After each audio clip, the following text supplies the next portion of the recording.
Hello, Yusinians. I'm here at the campus searching for CBA student to ask 3 questions. Come on and help me find someone to interview. I am here now with those stunning CBA students. So, hi Miss, what is your name? I'm Zaira Ferolina. So, okay Miss, are you ready to answer those questions? Yeah. First question is, what is language?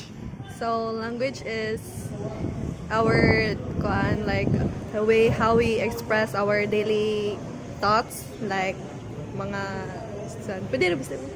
Pwede na siya. Language is kanang ang atoang atong inistoryahan, like Tagalog, Bisaya, English, the way we express our thoughts and everything. Is language and dialect are the same?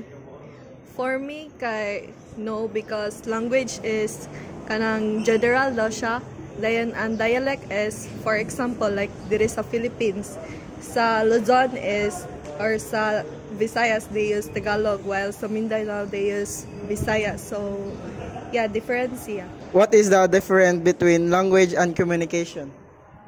So, ang language is kanang kuan na siya, kung unsa itong ginigamit ng mga storya sa mga words, sa mga kuan.